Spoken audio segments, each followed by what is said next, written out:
Yeah, good. So, good evening, ladies and gentlemen. I'm delighted to see such a full auditorium on such a warm, beautiful summer's evening. But I'm not surprised, because tonight we have a draw, something which you won't forget. This is the third of our public lectures. The first two, and in fact, tonight's public lecture is a lecture really about contrast. It's about matter and antimatter, two extremely different varieties of matter. This sort of mirrors the public lecture series we've been giving so far, because the first two lectures were given by Dr. Herman Winnick and myself, both of us gray-bearded and balding. Tonight we have the other extreme. We have Steve Sekula, who, as you see, is young. And also wears a tie, which is something quite rare, I think. Good. He's off to a great start. Steve is one of our stars here at SLAC. He has just finished his doctorate. It was awarded in March, I think, this year. He's now at MIT, Massachusetts Institute of Technology, continuing on to do a postdoc job there. And I'm sure he's got an extremely bright future ahead of him in the world, the strange world of particle physics. Steve has worked at SLAC for some time, and during that period he was one of our star guides and helped us a lot showing people around. So I'm delighted tonight to be able to pass over to Steve Sekula, who's going to talk to us about the lopsided universe. Thank you, Steve. Thank you, Neil.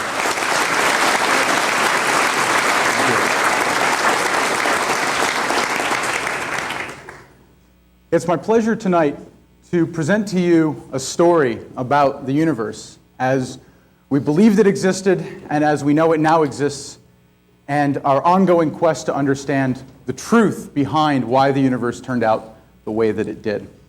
And that story begins with two ideas, matter and antimatter. Now, let me say first that this lecture is made possible by a number of things. The Department of Energy, the United States Department of Energy's Office of Science provides all the funding for all the research that goes on here. So any of the research, any of the technology you see here tonight, that's made possible by you, okay, the folks of the United States.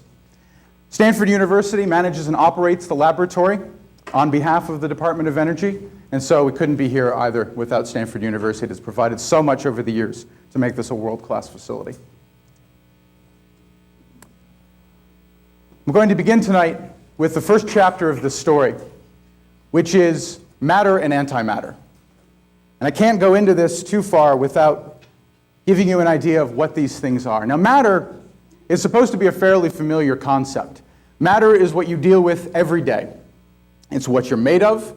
It's what the Earth is made of, as what the stars are made of around here. It's what the planets are made of. As far as we know, everything in the solar system is made from matter. But it turns out that in the universe, there's not just matter, but there's also something which is its exact intrinsic opposite, and that is antimatter. And this illustration here is meant to give you an idea of the symbology behind the concept of matter and antimatter, yin and yang, two opposites, which you cannot have one without the other. When they meet each other, they destroy each other completely, leaving pure energy behind. It's the most perfect way to release energy that the universe has ever concocted. Now, Albert Einstein, can't give a public lecture without talking about Albert Einstein. We owe him so much. Albert Einstein, well, he taught us a great many things. And one of the things that he taught us was a very simple little equation. Now, I promise you this is the only mathematics I'll have in my talk tonight. It's a beautiful equation, and it's an equation that lets us relate two things which for the longest time science people believed were two completely different things. Solid matter, mass, M, and energy, something which is transferred between bodies and allows them to do work. But it turns out that Einstein discovered that they are not different concepts, that mass is another form of energy, and that energy and mass are equivalent to each other. And you can go from one to the other by multiplying the mass, M, by a very large constant, c squared. C represents the speed of light, which is the fastest we believe anything can go in the universe. Now, what this equation tells us is that you can take matter and you can convert it to energy, And if you start with pure energy, you can get solid matter out of it, as long as you don't exceed the amount of energy you start with. That's one of nature's little principles. You can't get more than you put in.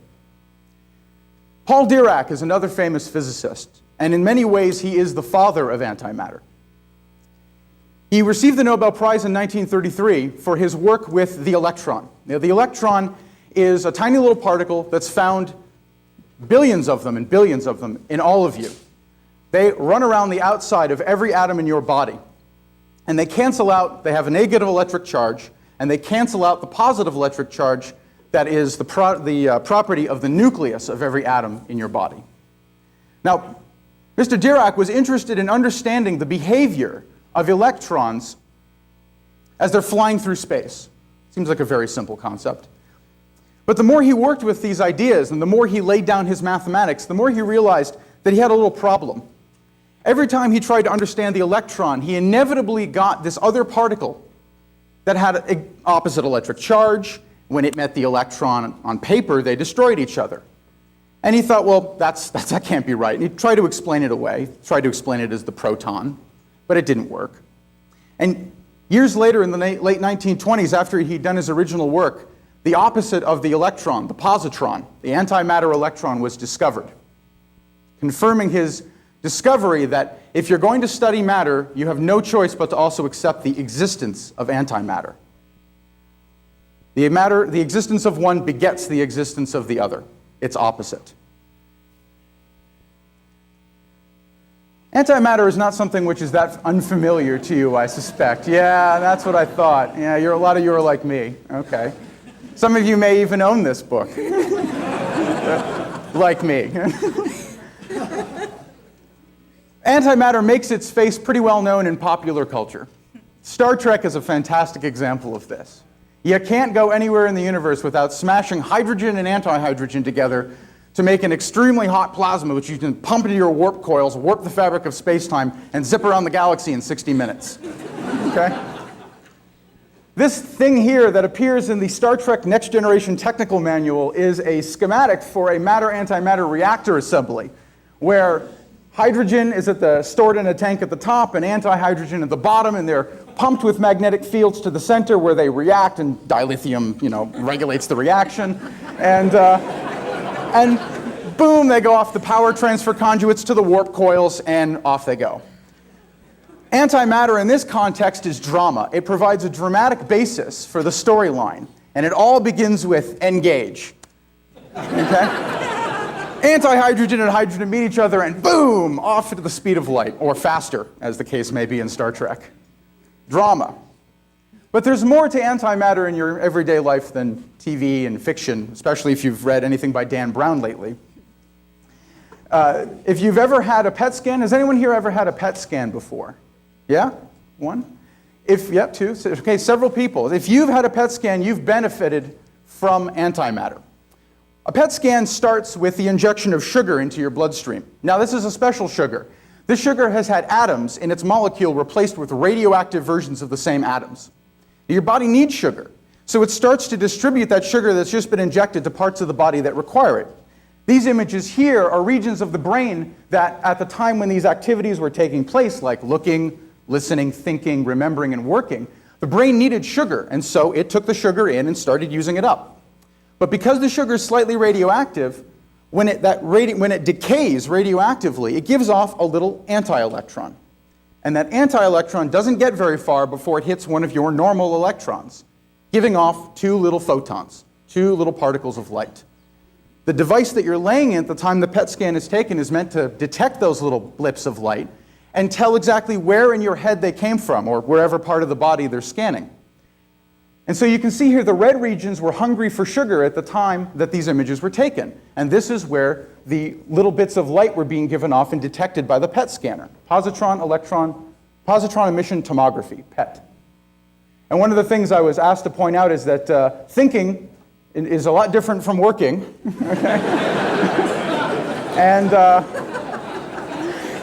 And hey, Mom and Dad, if you're listening, apparently I am burning calories. So. Now, There isn't a whole lot of antimatter floating around on the Earth, which turns out to be a good thing, because if there were, we wouldn't even be here to have this conversation. And that fact actually has deep implications for the universe, as I'll talk about in a moment. But if you want to use antimatter, for instance, to collide it with matter, produce energy, and study what comes flying out in the form of new matter, E equals mc squared, you have to grow it yourself. And the Stanford Linear Accelerator Center is one of the premier sites in the world for the production of positrons and their collision with electrons. It begins here in this 2-mile-long building, which houses our microwave generators. The microwave generators provide an accelerating mechanism for our electrons and positrons. Now, what we do is we actually take the electrons, that's all we start with, and we slam them into tungsten metal. Now, one of the things that Herman Winnick covered in his public lecture, if any of you folks were here for that, was that when a charged particle bounces off of something, it gives off radiation. And E equals mc squared takes over. That radiation can turn into matter. And in fact, one thing that we've learned over the decades is that if you have pure radiation and it turns into matter, it always produces matter and antimatter, 50-50 equally, every time. Now, I want to illustrate this with a photograph. A lot of people say that, well, I'll get to that in a moment. A lot of people say that, oh, particles, how do you see these things? Well, in a moment, you'll see how you see them.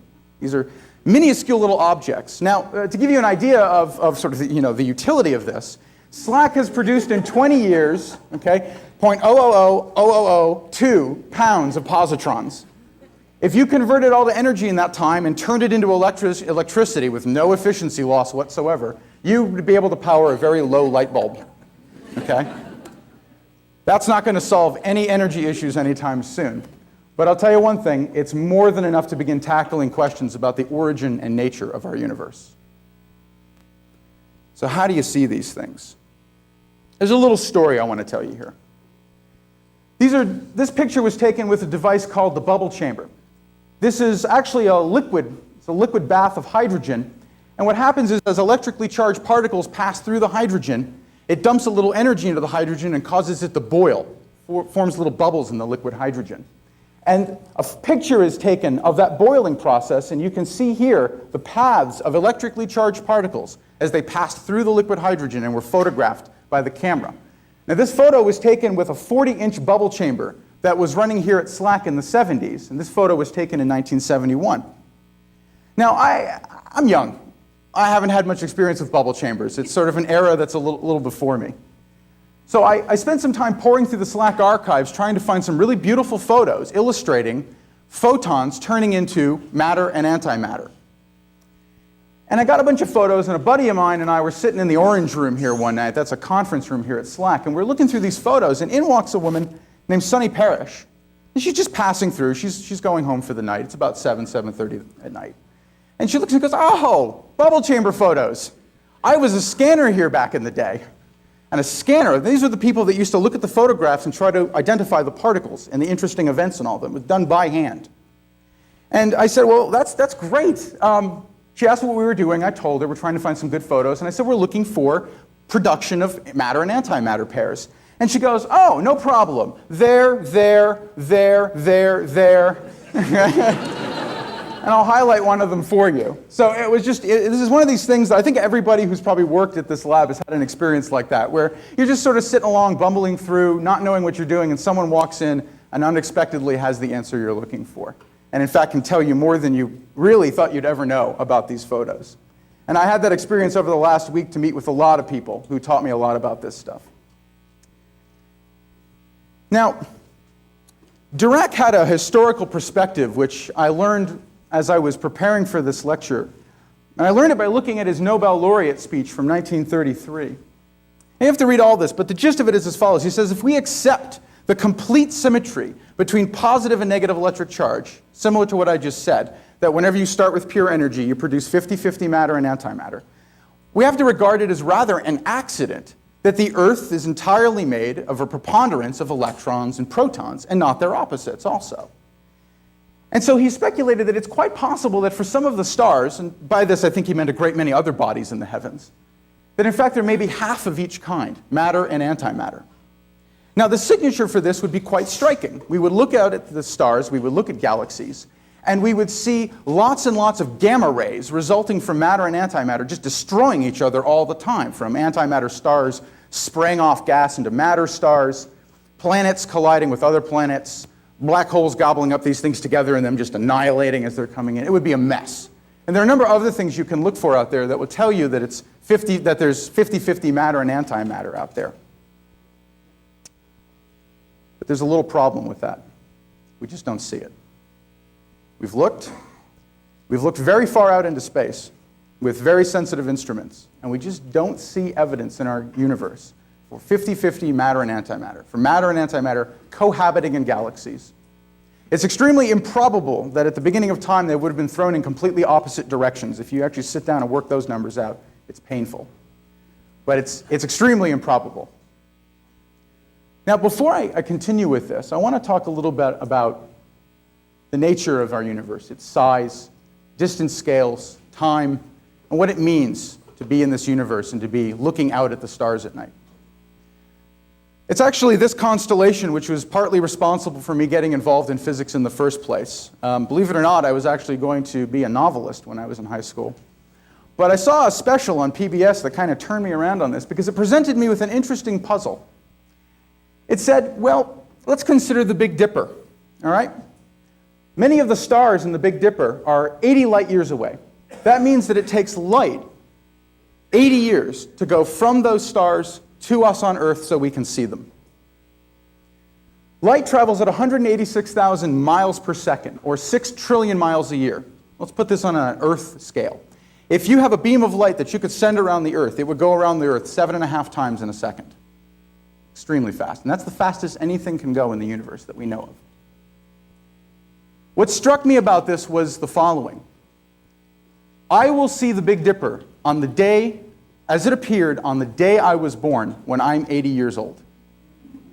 Okay? That blew my mind. That means that I'm seeing this thing as it appeared 80 years ago when I take a picture. So who knows what it looks like now? We have to wait 80 years to find out. This universe is vast. These are certainly not the furthest things away. In fact, we've looked out with telescopes back nearly 12 billion years, and we can still see very young universes, young stars. Now, as I said earlier, if there were 50-50 matter and antimatter cohabiting out there in galaxies, we would expect to see evidence of them destroying each other all the time. But we just don't. And this is a real mystery, because the best mathematical tools, the best theories of nature that we have, told us that it should be 50-50. The universe was created 50-50, and that's the way it should be today. And that's a bit of a puzzle, because those theories tell us a lot of things that are right. But this thing is clearly wrong, at least as far as we can see.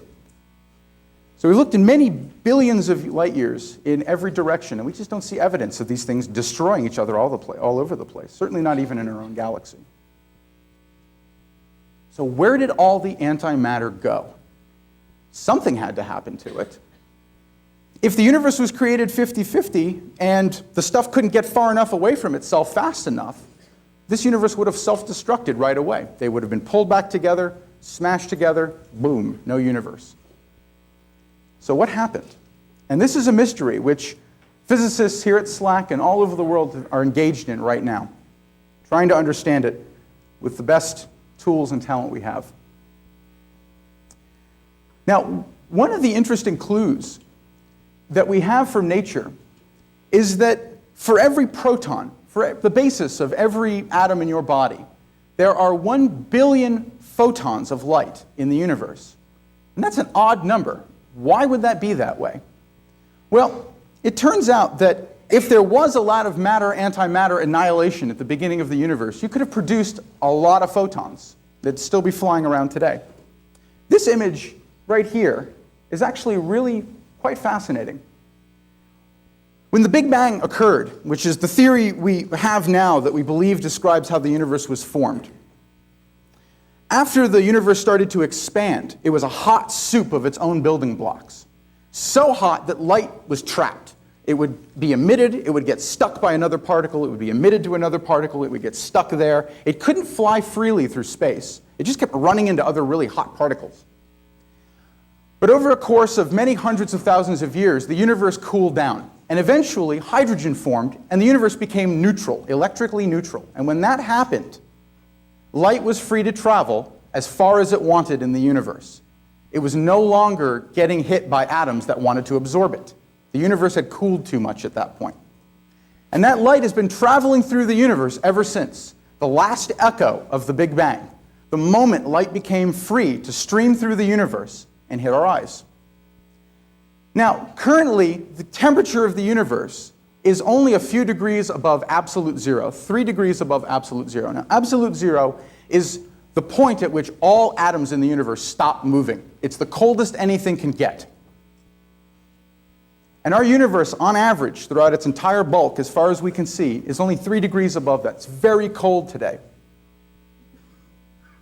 This image was taken recently by the Wilkinson Microwave Anisotropy Probe, which is a satellite that sits far out in orbit around Earth, is an image of that last wall of light, that last burst of light that was freed from the Big Bang after the universe was formed. And much of this light, we believe, originated in matter and antimatter destroying each other. But if that were true, they must not have destroyed each other equally. There must have been an imbalance, something which favored matter over antimatter in this sort of cosmic galactic battle at the beginning of the universe. What's going on? Is the universe lopsided in a fundamental way that somehow favors matter over antimatter? And that's the question we've been trying to answer for several decades now.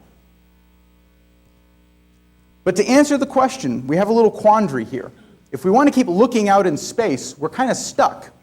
Because at some point, we're going to hit that wall, the wall where light was no longer free to stream to us anymore. And you can't see past that wall. There's nothing to see. Light was not free to travel. So what you have to do is you have to find a way to recreate the temperatures, the conditions of the early universe in the lab to try to understand what was going on early in the universe, millions and billions of a second after it was created. Now, a famous physicist named Andrei Sakharov, in 1967, he published a paper which turned out to be only a few pages long, but is one of the most fundamental papers in physics in the last 40 years. And in it, he had gone through a great deal of thought about how one could get a lopsided universe. What are the ingredients one would need in order to get the universe we live in today? Well, first, you need obviously some kind of imbalance between matter and antimatter. They should have just destroyed themselves mutually and completely at the beginning of time. You also need an abrupt change when the universe was very young, sort of like a gas suddenly freezing into solid ice. You need something which was so rapid and so sharp that it shocked the universe and kept these things apart from one another. And in addition, because we have an overabundance of protons, which make up the atoms in our body, there's a little catch in that they have to be seen to fall apart at some point. As far as we know right now, the proton is one of the most stable particles in the universe. Your protons will never fall apart in your body, which is good, because if they were to do so all of a sudden, you'd cease to exist. Now, neutrons, their slightly heavier cousin, which are electrically neutral, they fall apart all the time. But protons, as far as we know, are rock-solid particles. But he insisted, well, unfortunately, if that's the case, then we can't get the universe we have today. So something must be going on. Something must be fundamentally going on. And what we're focused on here at SLAC is the first ingredient. Actually going into the lab, recreating conditions of the early universe, and asking the question, does matter get favored over antimatter early on, when the universe is very young? To answer this question, we have to, as I've suggested, go back toward the beginning of time. As far back as we can, at least as far as technology will allow us to go. Yeah, sure. You need all three in order to get it. But the problem is, do you have any one of them at all that we know of? And that's not clear yet. So the question was, do you need all three of these in order to get a lopsided universe? To get the universe we live in, yes. To get it sort of lopsided, you need one of them. The antimatter-matter imbalance is a critical one. Okay. The universe is lots of people talk about building time machines. But it turns out that time machines have been around us all this time. And I've already sort of hinted at that by talking about the Big Dipper and how you're seeing the Big Dipper as it existed 80 years ago. You're seeing other things when you look at them as they existed millions and billions of years ago.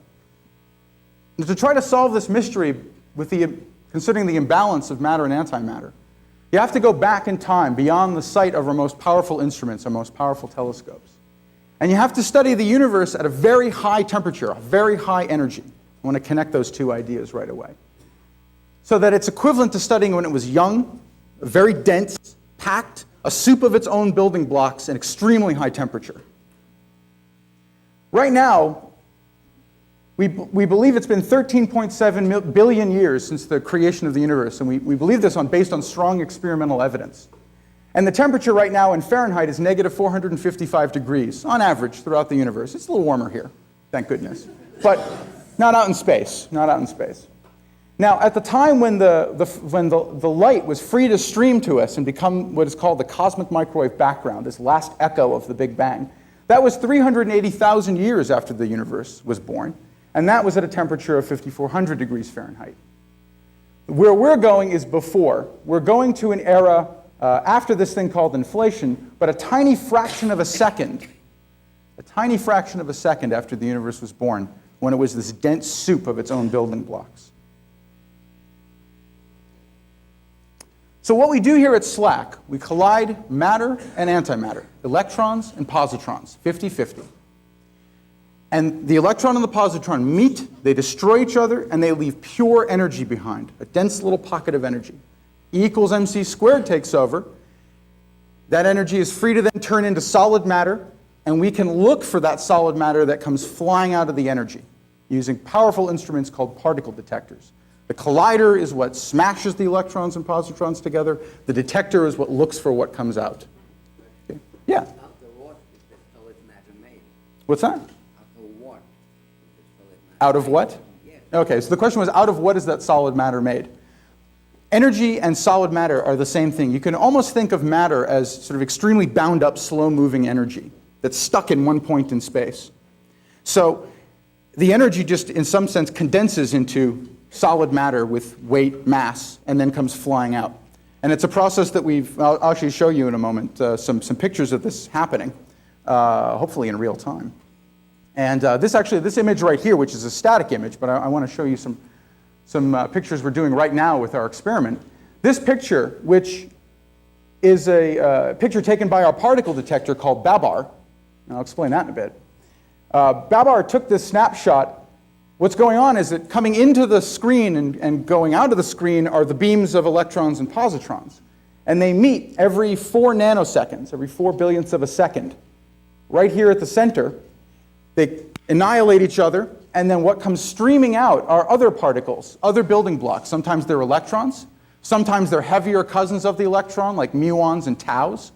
Sometimes there are other kinds of building blocks, the stuff that rattles around inside the proton and the neutron, quarks. And they come flying out in pairs and triplets and slam into the instrumentation in our particle detector. It's no different than your eyeball. The reason I'm able to see you right now is because light's coming off the lights in the ceiling, bouncing off of you. It's hitting my eye. My eye converts it into an electric signal, which is transmitted to my brain. And over the course of my life, I've learned to interpret that as vision, depth, contrast, color, and so forth. And that happens all right away after you're born. You can learn to interpret that right away. We've taught our computers to interpret these strikes in the wires and strikes in their silicon and depositions of energy in their crystals and so forth as particles. And we assemble that information in the computer, and we can make images like this of what's going on. We currently at SLAC, with our electron-positron collider, recreate conditions at a temperature of 120 million degrees Fahrenheit. That's 1 billionth of a second after the Big Bang. So these could be termed, we can't get to the Big Bang. That takes way too much energy. But we can get in the neighborhood. However, the universe will tell you that you're not even close with this, but it's more than enough to understand what the universe is doing at that time. Here's our particle detector. This device, and here's a person on the left here for size reference, okay? This detector is called BABAR. I'll explain the name in a bit. It's a cylindrical arrangement, sort of an onion skin layering of detector systems that are meant to look for different things all the way from the center of the collision all the way out to the outside until you get to these massive steel and electronics chambers out here. These structures on the left and on the right are the doors that we close while we're taking data. They're open right now so that an access can be performed on the experiment. And this is the machine that we use to take these images. Okay, I've overlaid that image from the previous slide on here so you can see these particles are really traveling far and fast. And then they're being absorbed by our detector here. And these green blobs are where they deposit lots of energy. Now, I think what I'll do at this point is actually switch to the movie portion and give you an illustration of this. This is a computer-generated image of this whole process of accelerating the electrons and positrons in the 2-mile linear accelerator, feeding them off into our set of storage rings where we can actually store the electrons and positrons for hours circulating around the rings. And every 4 nanoseconds, they're brought into collision inside BABAR, and we try to capture useful images that come flying out of that. So let me go ahead and play this, and I'll try to narrate it as we go along here. It begins with acceleration in our 2-mile long, whoops, that's interesting. Let's try that again. Okay, well, I guess there won't be a movie portion. My computer is not behaving. It's here. Let me try this again. I may have to scram this, but let's see. Yeah, I apologize. I apologize. If I could get it up on there, I'd show it. So, I know, disappointment. Well, I can bring it up at the end and show it when there's a little more time, I think. You can learn a lot from a cup of coffee. Anyone who's in the back of the room here who knows me, that guy right there, for instance, knows that if I have one vice, it's that I love my coffee. But it turns out there's a lot of physics in a cup of coffee. Not just the things I'm going to tell you here, but also if you ever go to Starbucks or Pete's, I don't want to, or your private coffee house. Everyone has their favorite. And you get yourself a nice, hot, fresh cup of coffee, and you pour half and half, 1%, whatever you like, into it. You'll see that it looks like there's sort of a bouncy clouding going around inside of the cup of coffee. And actually, that's a motion which is called Brownian motion, that self-mixing due to the stuff, the atoms bouncing around inside of the coffee. And actually, that turns out to be one of these fundamental things that Einstein taught us. He explained what Brownian motion was and how it could be caused, and it was more evidence for a solid footing for the atomic theory of matter. It's all made of atoms and building blocks and so forth. Now, if we were to zoom in 1 billion times into this little cup of coffee, we would start to enter the realm of the atom itself. And the atom would be a blurry racing shell of electrons zipping around its outside. And deep, deep down inside at the center of the atom would be a hard core called the nucleus. The nucleus is made from positively charged particles, protons, and neutral particles called neutrons that are tightly bound together. Now, one of the interesting things is that like charges repel and opposite charges attract. So the electrons attracted to the positron stays in orbit around the electrons attracted to the proton stays in orbit around the proton. But protons don't like to be near each other. In fact, these things are packed so tightly, it's absurd that they're even staying near each other. So there are forces in nature which are responsible for holding together the reality we call the universe. The electrons that zip around the outside are responsible for the whole field of chemistry, the way that they bond to other atoms and so forth. The solidity of this table, the solidity of any object, is an illusion of the electrons repelling each other as you try to push your hand through the atoms in the table. So solidity is a blessing of the fact that electrons just hate to be near each other. Now, if you zoom in even further, and a magnification factor of 1 with 13 zeros after it, that's what this notation means. 10 to the 13 is 1 with 13 zeros after it. Now you enter the realm of the atomic nucleus. And here is a tightly packed arrangement of protons and neutrons, and they're stuck together, forming the core of the atom. And if you go in even further, 1 with 18 zeros after it, you'll enter the realm of that which makes up the proton and the neutron, the quarks. For a long time, we thought the proton and the neutron were the fundamental objects. They were fundamental building blocks in the universe. But experiments that were performed here at SLAC in the 60s and 70s illuminated the fact that the proton itself has structure. The neutron has structure. There's something rattling around inside of these. And later we came to understand that these were what had originally been named quarks. Now, our picture of the universe today is fairly simple. Fairly simple. The Greeks have us beat. When the Greeks wrote down their, 4 elements that make up the universe, earth, air, water, and fire, that's about the simplest things have ever been.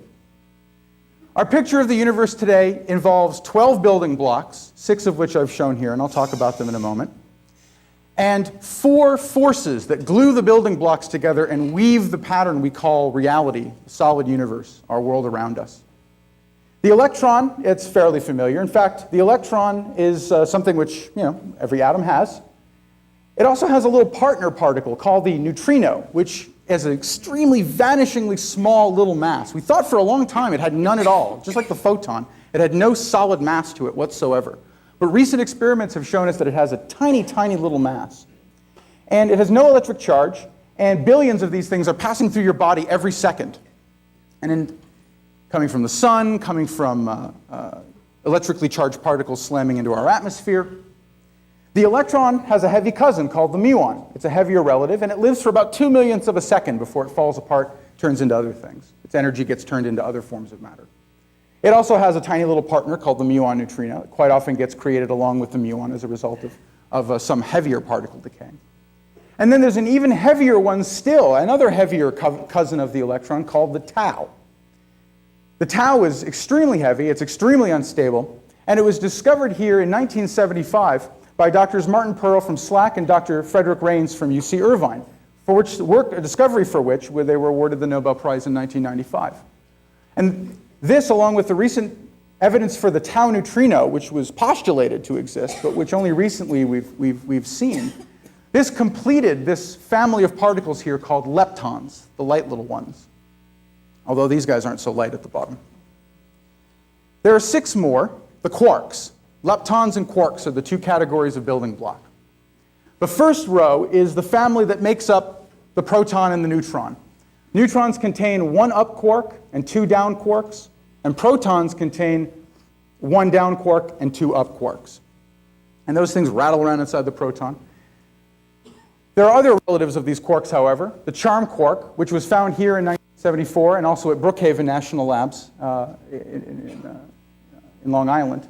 And that charm quark discovery in 1974 was awarded the 1976 Nobel Prize in Physics to Drs. Burton Richter and Dr. Samuel Ting from SLAC and MIT, respectively. The strange quark is a heavier relative of the down. It was found in 1964. The top quark is the heaviest building block that we've ever seen. It's a single solid particle with a gigantic mass. It's as if someone took all the mass of a single gold atom and compressed it to a point. That's the top quark. It doesn't live for very long, and it was very hard to create. And it was discovered in 1994. There's another quark. It's the second heaviest. It's called the bottom quark. It's another building block, and it was discovered in 1977. And so far as we know, there are only 6 of these, and there are only 6 leptons. No other in these categories have been discovered so far, despite efforts to find them. And the evidence that led to the interpretation of quarks as being the right thing to use to describe the proton and neutron, that evidence was collected, as I said, in the 70s and 60s, and was awarded the 1990 Nobel Prize. That went to Drs. Jerome Friedman, Dr. Henry Kendall, and Richard Taylor from MIT, and SLAC, respectively. 6 and 6, interesting numerology. And I guarantee you, if any one of you can figure out why that is, Nobel Prize. Nobody knows why there are 6 of these. Nobody knows why there have to be 6 quarks, why there have to be 6 leptons. Nobody knows if those are supposed to be the same number. That's just something we don't understand about the building blocks of the universe. Although we can create them in the lab, we can study their properties, but we just haven't found any of if they have heavier cousins, we haven't found them. We don't know why it ends at 6 so far. There's more numerology here. Building blocks are useless without something to glue them all together. A house with no cement, you're just asking for it, okay? Well, our house, the universe, is, as far as we know, held together by a variety of forces. There are 4 of them that we know about. Gravity is the one you're probably most familiar with.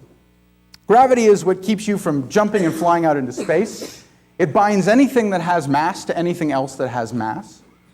It holds galaxies together. It keeps planets in orbit, okay? Responsible for the concept of weight. Another force that you're familiar with is electromagnetism. It's carried by photons, and it's the force that the electrons use to hold themselves in orbit around protons in the atom. Okay? It's the same thing that gives you magnetism. It's the same thing that gives you electricity. This force is extremely powerful. It's carried by photons, the particles of light, and it binds anything with electric charge together. Chemistry is a direct result of this force alone. Except for, you tack in, you need the fact you need a nucleus in every atom. But as I said earlier, protons in the nucleus shouldn't like to be that close to each other. They've all got the same electric charge. They should repel each other completely, and we shouldn't even be here. But thanks to a force called the strong nuclear force, which overrides electromagnetism at short distances between quarks, the nucleus is able to hold itself together, first into neutrons and protons, and then they exchange forces between each other, which stick the nucleus together into a solid mass. And that results in the strength of the atomic nucleus. So really critical force. We wouldn't be here without it. The least known of these forces may be the last one, the weak nuclear force. And as its name implies, okay, weak nuclear force, how important can that possibly be? It's carried by very heavy particles, which is why it's weak. It takes a lot of energy to create these things, called weak bosons. And it leads to nuclear instability, because what it does is it allows a quark of one type to become a quark of another type. That makes neutrons and protons unstable if you do things like that. So radioactive decay, which is the heart at the process that's responsible for the burning of the sun, we wouldn't be here. We wouldn't have the warmth that we do. We wouldn't have stars without the weak nuclear force.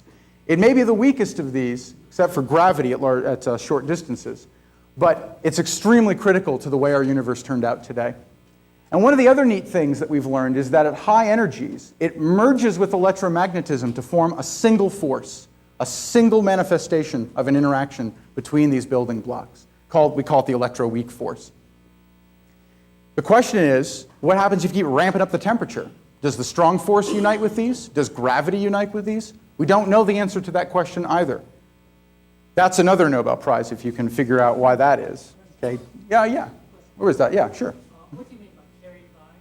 So in order to transmit this force between one building block and another, they have to emit a photon or a weak boson or a gluon that carries the strong force between them. And that allows them to transmit information about momentum to each other.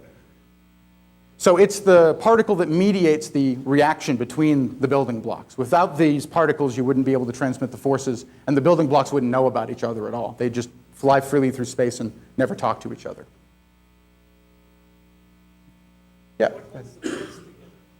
The quarks are held together by the strong nuclear force. So the strong nuclear force first binds the quarks, in this case, into triplets. And then, in addition, it can also bind the nearby neutrons and protons together as well. Did I hear you say Yeah. quarks change Yes. and cause radioactivity? Right. If a neutron, suddenly one of the quarks inside of it changes, it could turn into a proton that destabilizes the atom. So what, For instance. quark becomes a down quark? Or Yes, exactly. Things like that. Things like that, exactly. And more exotic things. thing in- Bottom quarks becoming up quarks and Neutrinos so do forth. that too, sometimes. The fact that they can change between, that's a slightly, that isn't done by the strong nuclear force. It turns out to be an intrinsic property of the neutrinos themselves. Very complicated to get into in short time, but it's a little different than the strong nuclear force. It actually winds up being related to the behavior of the weak nuclear force in the end, which is why it's so hard to observe it. It's very rare. Or because of strong nuclear? I'm sorry. You're right. I'm sorry. I got myself confused between the strong and weak. You're right. The weak is the same force that allows neutrinos to morph from one type to another. Yes. I'm sorry about that. Yeah. I'm sorry. I've got this stuck in my head now. So it's so strong.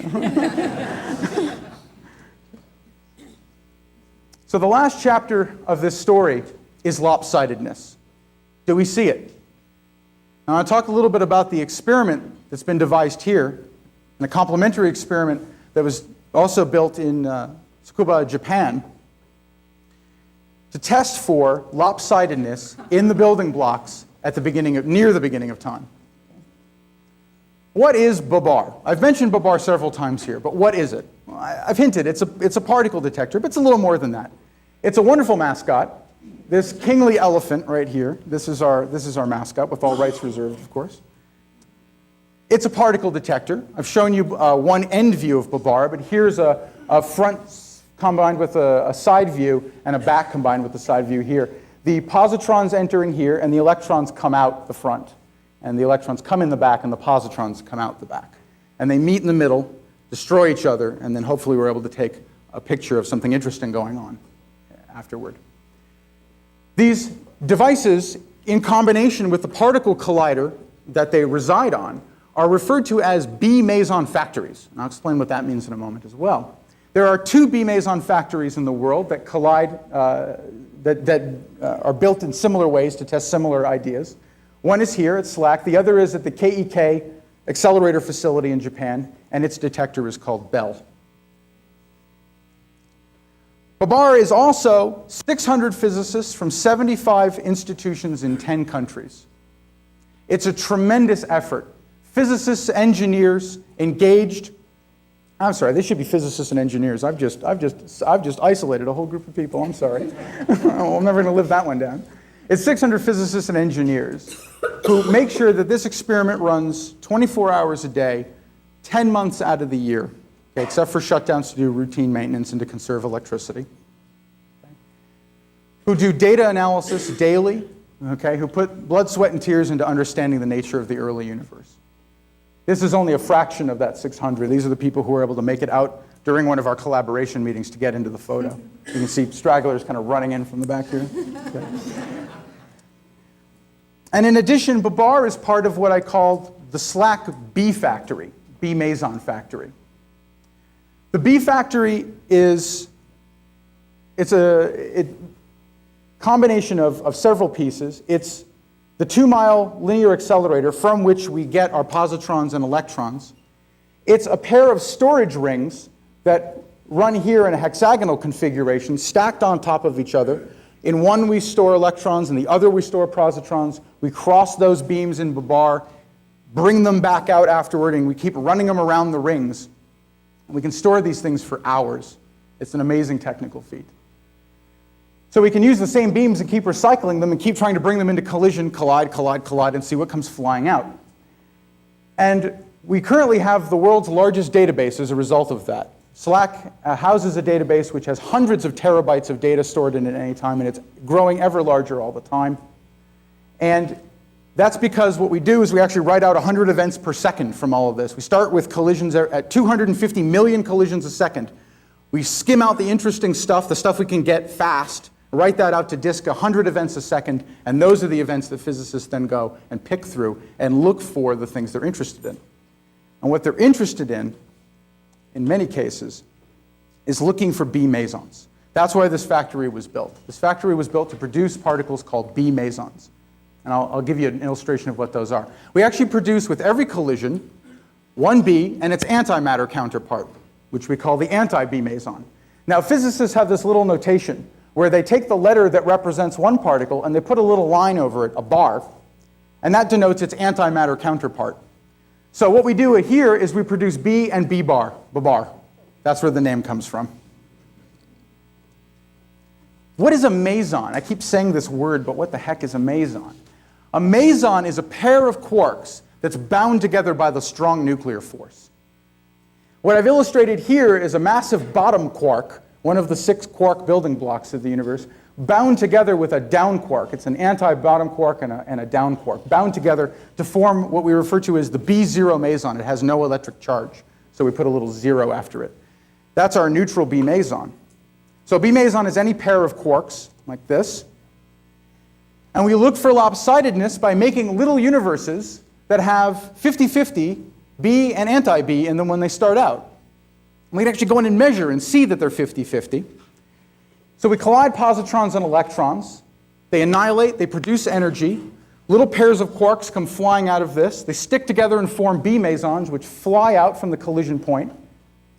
Now this distance is exaggerated.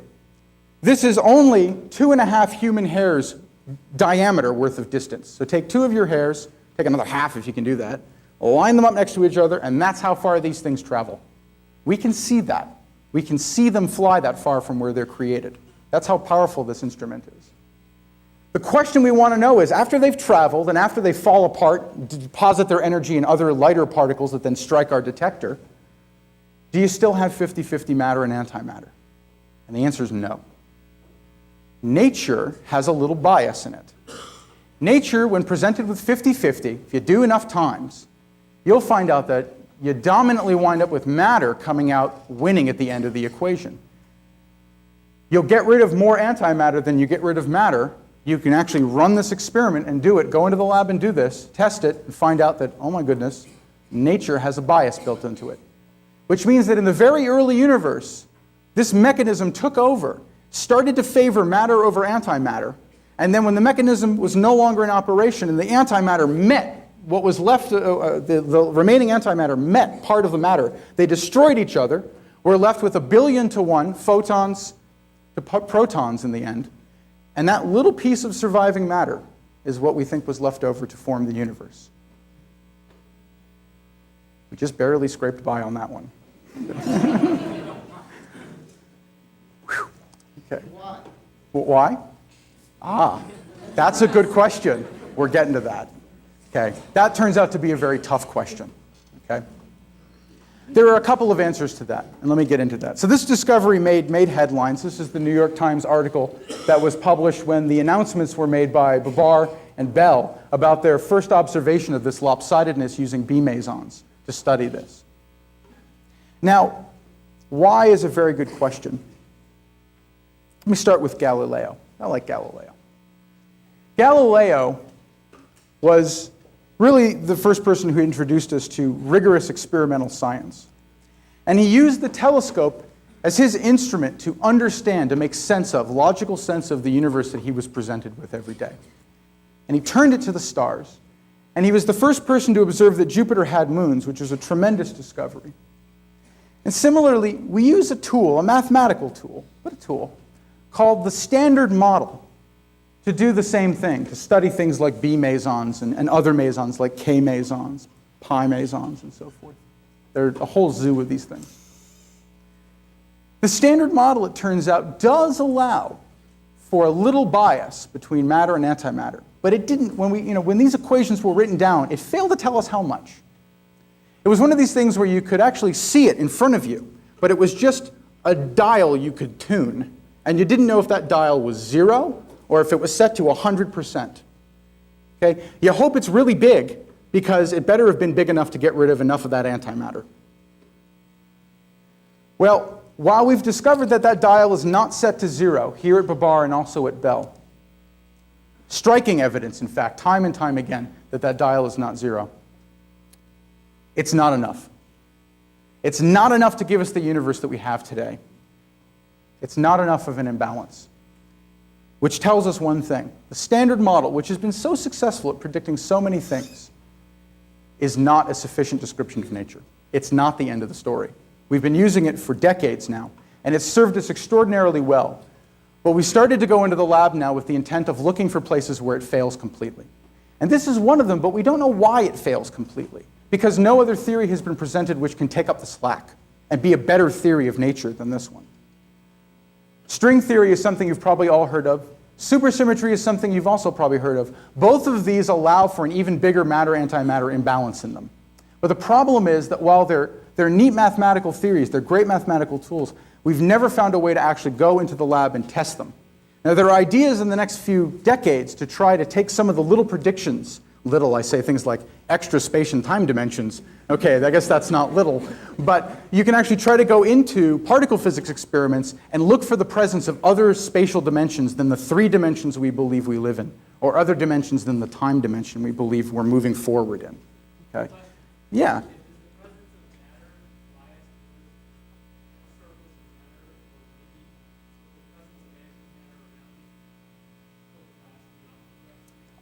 So in other words, is it a relationship between the matter and the antimatter that tilts the scale in the end? It actually turns out it's even more fundamental than a relationship between matter and antimatter. This theory of nature has a built-in bias that immediately dials out the antimatter and dials in the matter. So it's not that antimatter and matter colluded to get rid of one to get rid of the other in some way, or that there was that they influenced, that it could have rocked the other way. As far as we know, in this universe, the scales were tipped one way and only one way. And we don't know why. But it looks like this universe wasn't an accident in that sense. So, yeah, another question. As an engineer, Okay. And I think the standard model is much of a propaganda. Interesting. Okay. Well. I started in 1963 here at Fairchild R&D. Mm-hmm. And the more I learn about the standard model, not all about Yeah. diode and semiconductors, the less I understood it. Yeah, you have to. Yeah, it's actually one of the things I found about the standard model when I was studying is it's a beautiful mathematical theory. The problem is it has a bunch of things in it that are not so beautiful. Well, Like, that may come Yeah. from my background. Okay. Because I was under communism. They I see. always had a standard model. I would worry that. Well, I would worry. So the question, the point was made that the standard model is maybe a bit of propaganda, that it's not everything it's ballooned up to be. And in fact, what we've done is physicists are skeptics. I'll be the first to admit that. I was skeptical about the beauty and the power of the standard model at first too. The problem is that we've been building experiments and running experiments for decades now. And we've gone in and said, okay, the standard model predicts X. Do we see X? And we see X out to 5 decimal places, 6 decimal places, which is the limit of our experiment. That doesn't mean in the 7th decimal place the whole thing doesn't fall apart. But we keep hammering it to see if it's nature's little propaganda right now, in some sense. The best information I got from Yeah. Linus Pauling book, Okay. okay, is chemistry book. And because when I was working, I didn't understand the things didn't work out the way they should. Okay, and on the first few pages, he said that we don't understand this, we don't understand that, we don't understand smell, and everything else. Okay, so I think, you know, I think the physics really is in the state of the Copernican thing when everything was explained by angels. There are so many angels now. Well, what we've learned, especially recently, there are a lot of things we don't know, and I'm going to talk about that in a moment. The standard model is certainly not the be-all, end-all theory of the universe, although it's served us well this far. It's served us well this far. Yeah. If there are such things as anti-gluons, do they bear any relationship to the cosmological constant? First of all, the force carriers themselves don't have antiparticles because there's nothing to. They are merely agents of a force, so there's no anti-force in that sense. We don't know what dark energy is. The question was, it could anti-gluons or some anti-force particle, like anti-gravity, for instance, be what is called the dark energy? And 2 things I'll say to that. We don't know. We don't know what dark energy is at all. There are a lot of things it could be. We have to go into the lab and test them. 2, stay tuned. In October, I'm hoping you'll get to see a little glimpse of some of the current ideas that are behind what the dark energy and the dark matter will be. And I'll put some information up about that at the end. So, yeah. You made a statement said that the universe is not an accident. What do you mean by that? I said this universe, the fact that it seems to favor matter over antimatter, it was tuned that way at the beginning, but we don't know why. So Dirac's notion was that, well, it must be an accident that here on Earth where all matter, there must be some other place where it's all antimatter. There's an Earth that's all antimatter or a planet that's all antimatter.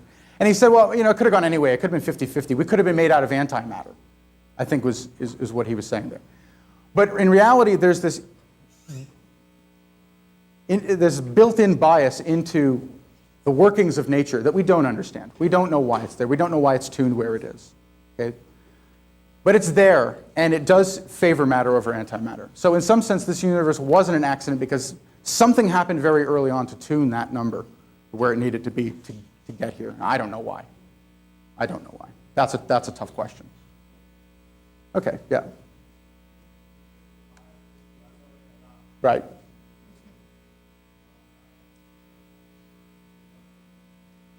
Okay, that's a good question. If the bias were the other way around, what would the universe be like? It would be just like this one. The trick with like for instance, if you have an antimatter star, there's no way you can figure out that it's antimatter just by looking at it. And in fact, if everything around it is made of antimatter and you and I are made of antimatter, we would call matter antimatter. So it's a linguistic trick, right? That's the problem. If you're in a universe where everything's turned around, you don't know. You just don't know. Okay? All right? Okay. Oh, yeah. Go ahead.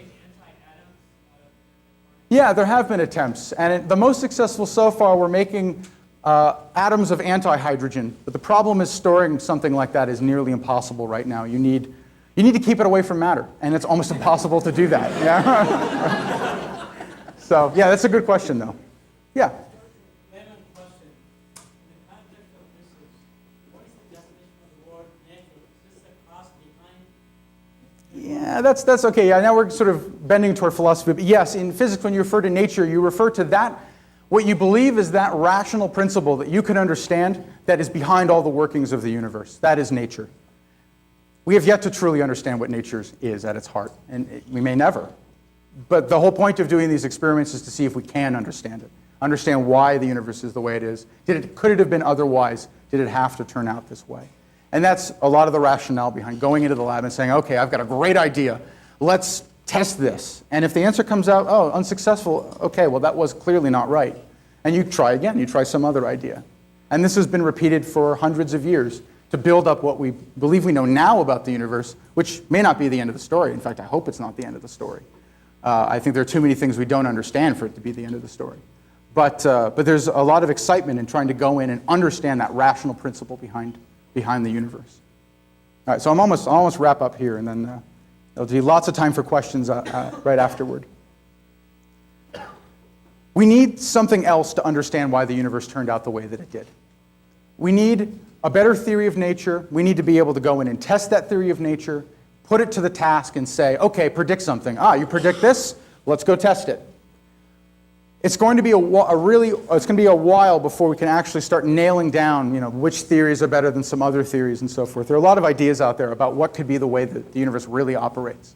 And it's impossible right now to discern between which one's the better one, which one's the right one. The matter and antimatter asymmetry seems to fall outside the realm of the Standard Model. The Standard Model here is just not able to explain our universe. And there are a lot of other ways the Standard Model fails. I won't get into those, but recently we've learned even more about what we don't understand about this universe. And I'm sure some of this, I've seen this on the news. It was a Scientific American Frontiers episode very recently. The missing portion of the universe. Recently, we've really begun to quantify what we don't understand about the universe. Scientists are very good at conducting experiments which tell them how much they don't know, but they don't know why they don't know it. Okay?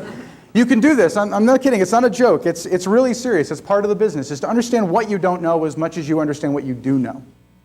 And what we found recently is that the universe is 95% stuff which falls way outside the domain of the Standard Model. So-called dark matter and dark energy.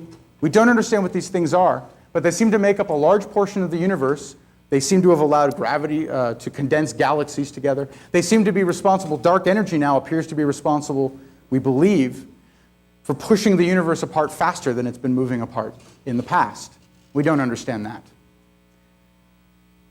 Upcoming, there will be a presentation in October on particle astrophysics, which will talk more about the dark matter and the dark energy. I would encourage you to stay tuned and come to that if you're interested. I think it'll be very exciting. And let me just wrap up here. Okay, so there's what we do know, here's what we don't know. Okay. I think what I want to impress upon you is that great science is being done here. We're really putting the known theories of nature, the Standard Model, to task. We're pushing it hard. We're trying to make it break in the lab. Now, we know it breaks in very grand ways. It doesn't explain the matter-antimatter asymmetry. It fails to explain to us in a rigorous way what the origin of solid masses. Why do all the quarks have different masses? Why do all the leptons have different masses? We don't know. But the quest continues to try to understand these things. Now, in particular, it seems that our lopsided universe is a result of something fundamental happening in nature a very long time ago. Not an accident, as far as we know. It's testable. You can go into the lab, conduct an experiment, look for this lopsidedness, and find it. Okay? It didn't have to be that way. It didn't have to be that way. It could have just been that we misunderstood the distribution of antimatter in the universe, but there does seem to be a bias built into nature that prefers one over the other. Well, what is this a result of? What are we missing? And this is where we need more ideas, more fresh thinking, and more experimentation to study those thoughts, to really nail this down, if we can. So to understand why, we're really beginning to see that there's important reasons to connect the cosmic, the grand, the galactic, to the minuscule, the particular, particle physics, high-energy physics. And in particular, physicists at SLAC and all over the globe are challenging these and many other issues and questions that have come up even in the last few months and years. And so I hope that you will, if you've been interested in this tonight, that some of you will join us on this quest and try to test and push our understanding of nature to the limit in the hopes of one day making rational sense of the universe we live in. Thank you very much.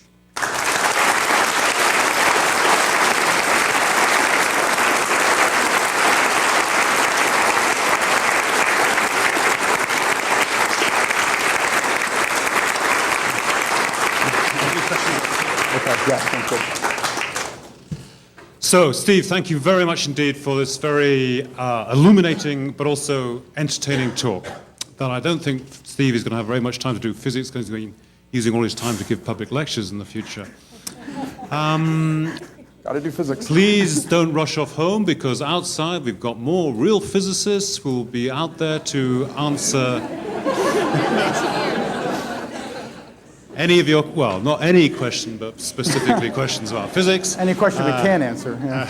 They can answer. And also you get a free Coca-Cola and some cookies. So once again, Steve, thank you very much indeed.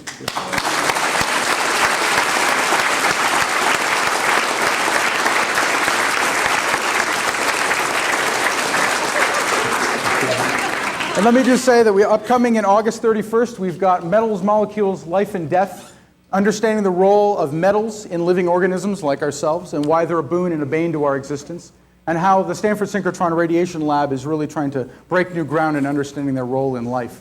And then, as I alluded, a particle astrophysics lecture by Roger Blanford, who heads up our Kavli Astroparticle Institute here, we're newly founded, and that will be October 26th. And you can learn about, I hope, the connections between the minute and the cosmic, the connections we're trying to understand, and the ones we haven't made yet. Thank you very much. Okay.